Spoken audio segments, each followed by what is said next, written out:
This is Listening with Franklin Livingston, and our guest is Kelly C. Fox. And so this is the industry level. At human level, with other humans, you felt discouraged, Yeah. disrespected, Yeah. It wasn't. unheard at times. Yeah. Yeah. But I feel like every actor has felt like that. No, as a human, as Yeah. Kelly. Oh yeah. Yeah. Yeah. I've definitely felt discouraged at times. I try to keep going though. My senior year of college, I didn't get.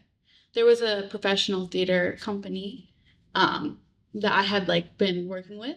Like I literally was in the last production, and my senior spring they were doing Little Shop of Horrors, and I was like so excited because I love Little Shop of Horrors, and then I didn't get cast.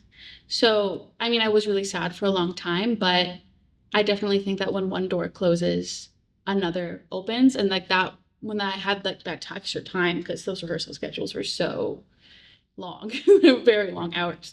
I actually made a band, which was really cool, and got to explore this like whole different side of my artistry and like making music, which I would never have done if I had gotten cast in the spring musical, which was awesome. See, that's very important to understand, because we have been talking on the show, some guests, this call and vocation idea. If you're called to do something, if you are supposed to be at some place in a particular day and time, the higher power, God, the Holy Spirit, will make that happen.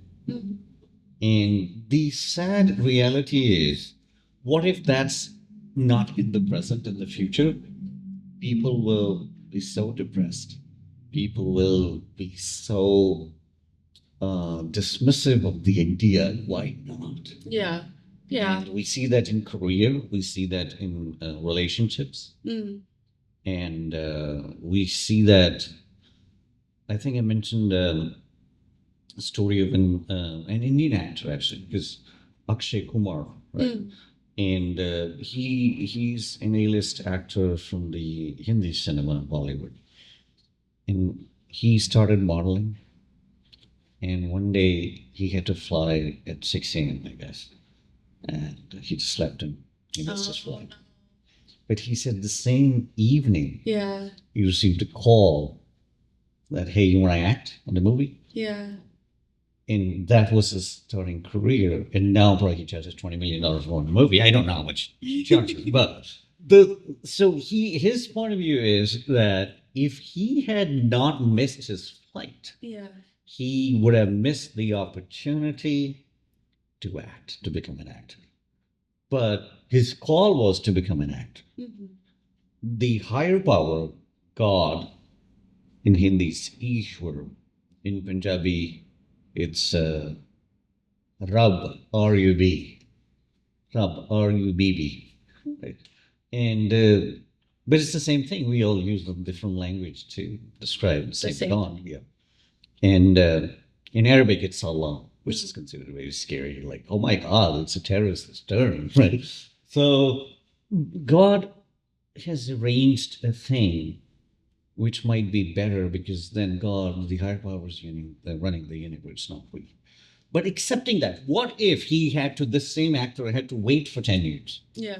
And that's where it becomes problematic. Oh my God, no, I lost my chance of being an actor, singer, model, etc. It's hard. It's really hard. Like sometimes I get auditions and like projects that I'm like, oh my gosh, I love this, and then you don't get it. I mean, it's just part of how it works. Did you hear about the Legally Blonde open casting call? No. Well, Legally Blonde, I love that movie. And they just started a new TV show based on the movie, and they did an open casting call, and I was like, I mean, I didn't get it, but I was like freaking out. I was like, this is incredible. But But yeah, it's also like it's about so many other things other than you. Like I think the girl who ended up getting it looks more like Reese Witherspoon than I do. Like I understand, but it's hard. It's hard to like fall in love with the potential opportunity and not get it. But it's part of the game. Yeah, I mean, and I think that's a very nice way to look at it. That maybe she looks more like her, not me. Hmm. But then you can also work yourself up and say, why don't I look like her? Yeah. And down the road, there might be a need for someone who looks like you. Then what? Well, you change, and it's the same thing. A lot of people who get this cosmetic work done. Hmm. So there are people who have been through like 20 or 25 surgeries because each time they're like, no, I don't think my nose should be like this. Let's change it to this and then change it to this. Because there is never that place as a human being you will be satisfied Mm. if the influence is so shallow. Yeah. I mean, I definitely get why a lot of actors do end up getting work done because, like, if you have to see yourself on screen, that Sure, sure. No, I have no problem with that. No, no, no. No, if, in order to resemble with someone. Yeah. Because if, let's say, a person says, okay, they're casting, I should look like Yeah. so and so. I get my thing done. First of all, by the time you heal, it's 2 years. Mhm. And then, I play cosmetic surgeon in my base. So, and so that's why I was like, yeah, it takes 2 years to heal your face. Okay. And after that, you're like, now I don't have that opportunity to look like her. Mm. So then what? Mhm. Now I have to look like someone else because Yeah. that's not in demand anymore. That's what I meant. Not like the what's the word? Upgrade is not the word. Maintenance. Mm. Having a maintenance is great. You can get it done. Yeah, if you can afford it. If you can, oh yes, if you can afford it, and also if you go to the right Mm. technician, Yeah. mechanic. I mean, it's not something to go cheap on. It's Mm. not something you want to go Depending cheap what on. you want to do. Yeah. I mean, if it's like your face you have to look at for the rest of your life, you don't want to. I mean, other body parts they do that. That's too. true. Yeah. But yeah, I would be scared to try and go cheap on plastic surgery. Yeah. Interesting I don't think they results. use that term anymore, do they? No? Plastic surgery. I Oh, think what's they it called? call it cosmetic procedure. Cosmetic procedure. Okay. Like use very polite, Okay, non-invasive. my bad. words. Cosmetic procedure. They might even say non-invasive procedures, and which can mean a lot of things. Well, I've no shame. I had a mole removal on my face ages ago because it was driving me Did crazy. your insurance cover that? Yeah, Good for you. it did. Because Yeah. plastic surgeries, cosmetic procedures are not covered by insurance. Yeah, most of them are not. No. All of them are not, unless you prove, God forbid. I mean, if it's if it's big because of a cause, or Mhm. if it's just like a beautification. Uh, Well, sometimes with mole removals, you can't get it covered because if it's like gets to a certain like size, a mole may or may not have like be cancerous, and then someone doesn't want to health, check that out. it falls in But- healthcare. For me, I really want to just get the mole on my face. But yeah, no shame to anyone who does a cosmetic procedure. So, one of the things as an adult, where, when you were in high school, when you were in college, where, at what stage you went through that might be more transformative, Hmm. that has to do anything with your friends or romantic relationship? Ooh. Boys in college are tricky. They're very tricky. Boys in general are tricky. And boys say the same thing about the Yeah. girls. And oh my God, they don't talk, they ghost us, they are so difficult to understand. I read so many books, it just makes sense. Men say the same thing. Yeah. Dating in college was really hard. I guess when you're younger, you think like more about the superficial stuff. like how someone looks. Like, Even if you're older too. Yeah. And immature. yeah, but I guess I like, I guess when I was like starting in college, I was like, oh, this person looks good. But then like I would just kind of ignore some red flags, and I kind of had to learn the hard way to pay attention to some, personality red flags. Just because someone's good looking and like maybe a sweet talker, like it's not. If they have a bad personality or you can't trust them, like it's just not a sustainable relationship. It's just not worth it. But it's hard. It's hard. It's hard in those streets. It's hard. You definitely want to be with someone who, I feel like for me, I want to be with someone who's intelligent and has a good personality, and not just falling for the superficial, like good looks or charm. Which is hard, but for long-term sustainability, that's what I kind of learned.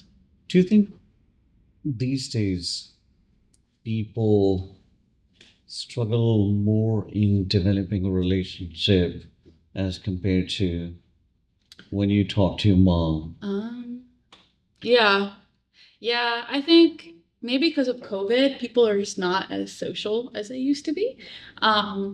There's also fear, right? And the Yeah. reasons, which is I know you talk to your mom about these things. A bit So- sometimes. So that's why it's more the reason I was saying. So you can compare these days. This is my view. People have more fear. Like why? Mhm. And it starts from right away. First of all, the fake standard that the social media. Yeah. Right. Then we are trained to think more than we used to. Mm. What is she thinking? What would she think? Etc. So right away, those thoughts. So people take less risk as compared to say 30 years ago, 40 years ago. Yeah. So what's your learning through your parents? And they are happily married. Yeah. Happily doesn't mean that you can't fight or you won't have arguments, right? Yeah. But you're in it together. You love each other. Yeah. I think that's just like there's a certain humanity from meeting someone in person that is different when you just like match with them online and match with a picture online. I just think it's kind of difficult. Well, it's not kind of, it is difficult to connect with someone via like a Tinder match or some online dating match than it is versus like actually meeting someone in person, which I think that we're lacking right now. Did you fall in love in college or high school or as a childhood crush? Yeah. When? You were in Yeah. elementary school or when was it first time? My first crush? Oh, elementary school. I wouldn't think I would call it love. Attraction. Yeah. Yeah. Yeah, elementary school probably would be the Where is he first. now? I have no idea. So it's not like, oh, he works at No. Lowe's. I have no idea. Hope he's doing well, but yeah, I have no idea. I'm currently in love too. I love my boyfriend. He's a sweetheart. But the first love Yeah. was, and he's okay listening about your childhood love? Yeah. Yeah. He had childhood crushes too. Oh, okay. Does he share about those? Not Or you like, really in I will detail. kill you if you ever talk about No. Stacy. You I mean, Megan. sometimes he'll bring the Linda. comment, and I'm like, "What are you talking?" I don't love it, but I think he does it to tease me sometimes. But it is what it is. So how did you meet this guy? I met him in Italy. Oh, wow. You brought him from Italy, or he was strolling there from the U.S., Kentucky? I guess I kind of brought him from Italy. It's a crazy story. So I was living there for 5 months, and yeah, he was like living down the road from my school that I was studying at, and that was kind of when we first met and got to know each other. No, he's from here. He's from Italy. Oh, he's Italian. Okay. Yeah, he's Italian, and yeah. So I thought that when I went back, it'd be over just because obvious reasons. But he always wanted to move to America. He always talked about coming to America just because, I mean, Italy is so wonderful, but the economy is not great. So yeah, we did long distance for a long time, which I was not expecting at all. And then yeah, he lives here now in Stanford. What does he do? He's in school. Oh, cool. Yeah. Oh, right. So you can tutor him too. I guess so. So that's your ever first adult love? Um, no, I had another boyfriend early on in college, but that didn't last that long. But this is like the first like serious relationship that I've had, first long-term relationship. Mhm. Yeah. So what advice are you going to give to people who are not in relationships? Oh man. um, I think so many things. I think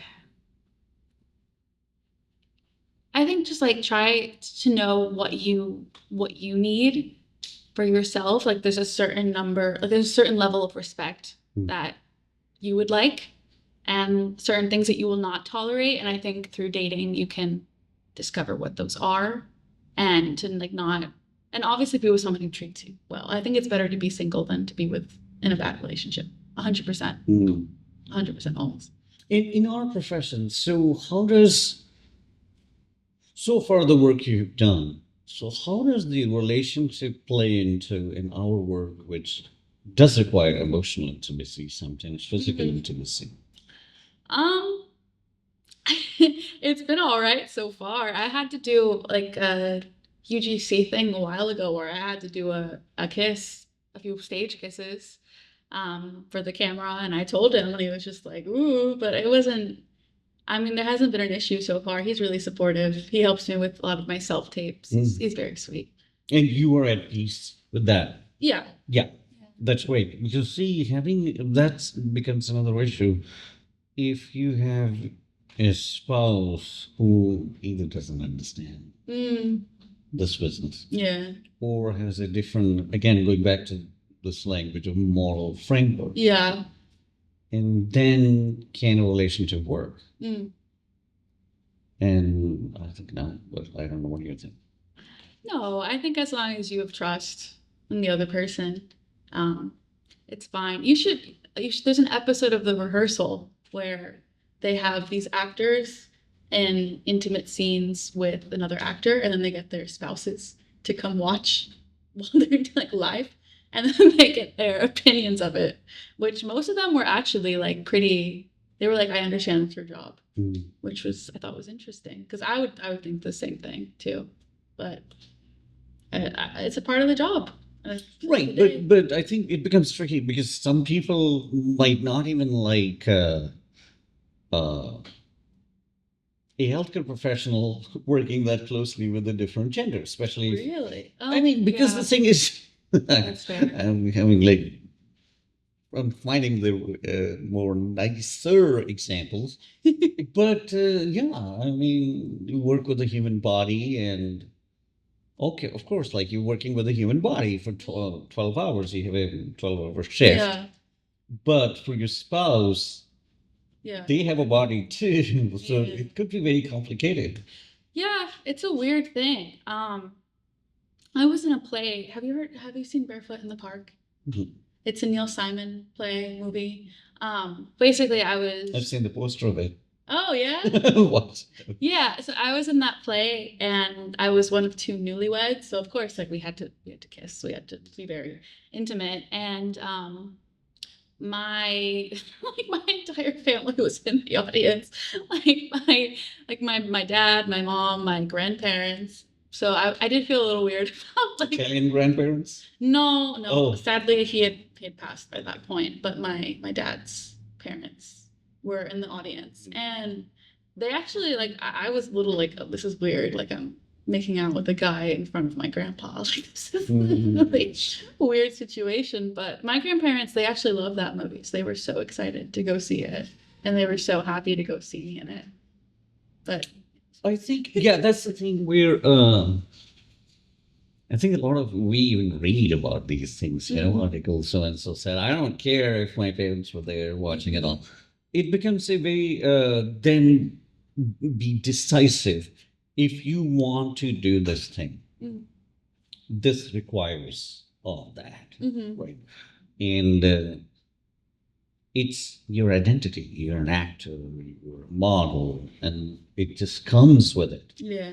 And as we talked about this earlier, these days there's a norm, Mm. and normativity is like few things are so common now. Mm-hmm.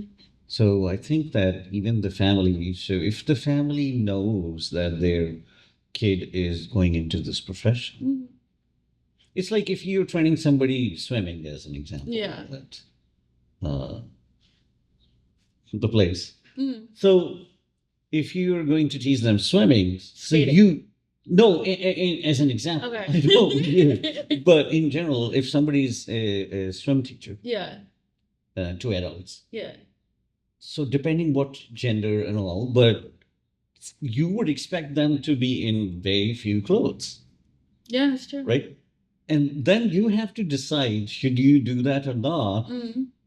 What if your spouse doesn't like you? What if Yeah. your family doesn't like you, right? So acting is not the only place. I think it's just like maybe more talked about. Yeah. When you're teaching somebody swimming, you touch them. Mm. And if you were a male swimming teacher and if you were teaching a female, your body parts, her body parts are really, really close. Mm. If she's about to drown, you're going to help her. Yeah. You're going to do a CPR. Yeah. So it's almost the same thing. But we rarely talk about that. I mean, have you seen like dance competitions? Mhm. Oh, well, there's like little girls and like very In roommates, Like, not the in woman many who clothes. plays my roommate, yeah. she is a dance teacher and she goes to a lot of, yeah. So I've seen a Yeah. few pictures, but I haven't seen the outfits and all. Okay, well, it obviously depends like what part of the country you're in, but if you're in like New York City, LA, like there's like little girls with like basically in like bikini, like bra and like underwear on stage. And I guess it's so like you can like see the lines and like see their technique really well. But yeah, I can definitely see how people could have a problem with that. Especially because like some of these girls are so young. But it's like a standard of the dance competition world and the dance world in general. Mhm.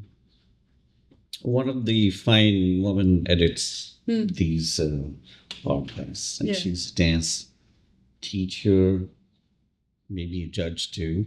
Oh, So yeah, cool. and I haven't seen her work. Yeah. I don't know her from her dance career. Mhm. I know her from more like a filmmaking, and in Chicago right now. Mm. And she'll edit this footage, maybe. I don't know. If she's- So yeah, but my point is there are a lot of careers where you are in a close proximity Mm. with another human being, Mm-hmm.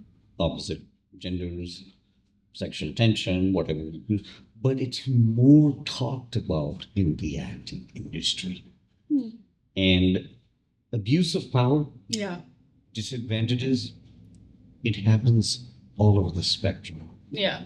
It's not that acting is the only world, or filmmaking is the only world where things go wrong.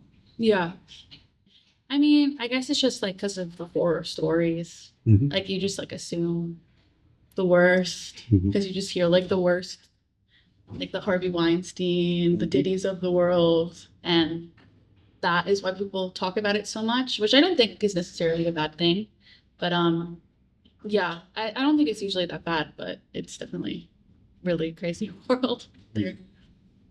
Maybe I would love to start from one. Okay. So yeah, so why, right? So the Yeah. show is I like to talk about a lot of why. Okay. So let me ask this one. So you were engaged in a lot of things, Yeah. right? What else do you want to see happening around you to make our life better within our communities Mhm. where we have peaceful, harmonious, loving, caring relationships with each other? Yeah, I think that what was really pivotal for me was working with Stanford Education for Autism Buddies, SC4A Buddies. When I was in high school, I was the president of the club for many years. Well, I was the secretary and then I moved up to president. And I think just creating a community where we're more accepting of people, not only just on the autism spectrum, but of all different types of disabilities and backgrounds. It was really like a pivotal moment for me. And basically, it all started when my friend, well, he's one of my really good friends now. He's on the autism spectrum, and we were taking a math test, and then he like got really excited and he blurted out, he was like, "Kelly, will you go to prom with me?" And I was like, "Yeah, sure." Like, I was a little confused because we were like taking a math test, but it was really, I guess he just couldn't control his excitement. But yeah, we became like actually like really good friends. Did you go to prom with him? Yeah, I did. Okay, Yeah. good. I was like, I hope you didn't ditch him. Yeah. Yeah, but I just feel like my friendship with him and just like interacting with like different people on the autism spectrum has just like taught me so much, and volunteering with them has just been like really rewarding. And also just like how intelligent some people who are on the spectrum are is absolutely insane. Like my friend who I'm talking about, my friend Alex, he has perfect pitch. He plays like 6 instruments. He has like this crazy memory. Like if you ask him about like a movie that he knows, he'll be able to tell you what date that movie came out. If you tell him a date, if you tell him your birthday, even if it's like a really long time ago, he'll be able to tell you what day of the week it was. It's just like these amazing abilities that like people would never know. And I just think that creating a more accessible and inclusive world is something that is just always invaluable. And I'm always just impressed with SC4A buddies and the mission and what they do for all the kids there. Sweet. Yeah. So you'd like to continue working with them in addition to your acting endeavors and I see it as like something being a part of me for the rest of my life. I see it as like something I'll volunteer with for the rest of my life.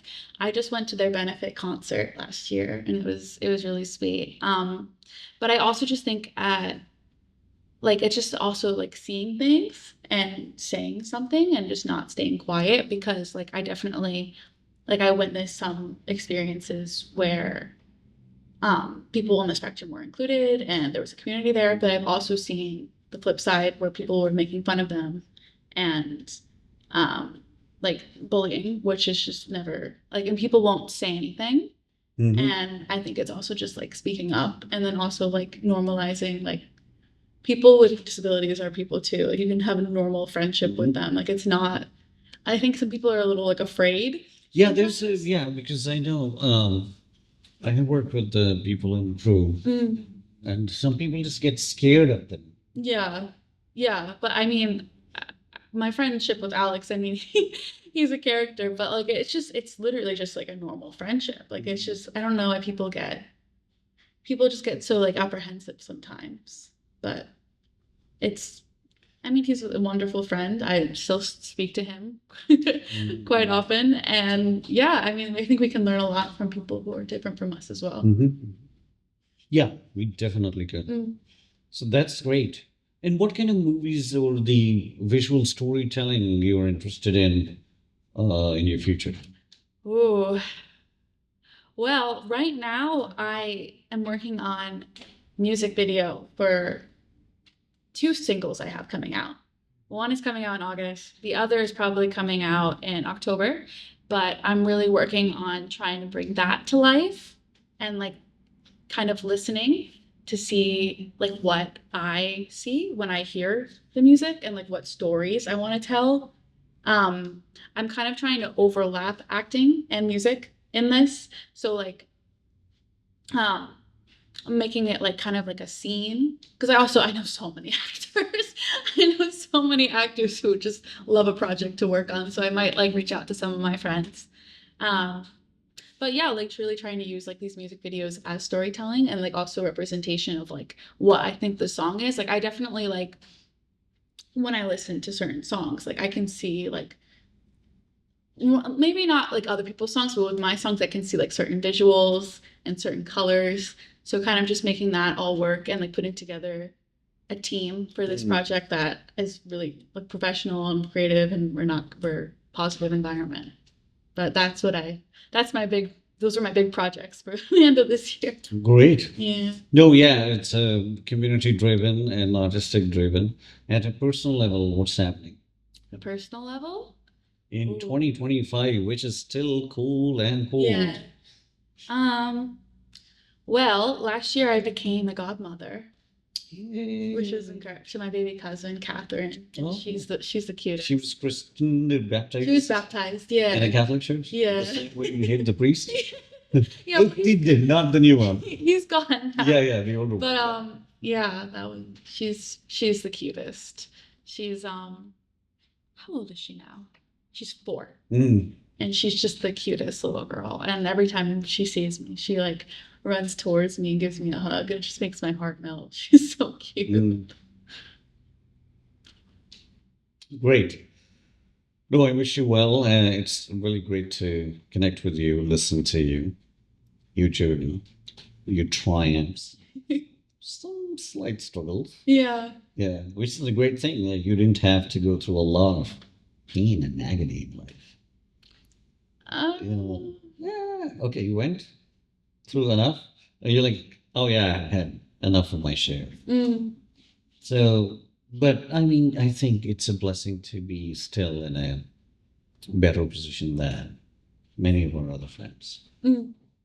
Yeah, it's true. And we have an upcoming music, upcoming movie, and more to come. Yeah. And another career in a couple of weeks. Yeah, I guess so. Yeah. It's all great. Thank you. Yeah. Anything else you want to add today? Um. It looks night. Yeah, it does. It's pretty. The sun's not coming out. Yeah. No, I think I'm good. I guess the only thing I'd have to say is if you can spare it, to donate to SC4A Buddies, because they have a really amazing mission and they've helped so many young adults on the spectrum. They have an internship program where they help young adults on the spectrum learn working skills, and they've helped them adjust to working life and living independently. And I've seen it firsthand with so many people who I went to school with who are now working adults, and it's just incredible. So if you have any extra bucks, donate to SC4A Buddies. Thank you, Thank Ellie. you. Thank you for stopping by. Thank you for having Being me. here, absolutely. Thank you for chatting, and I wish you well on the journey. Thank you. You too.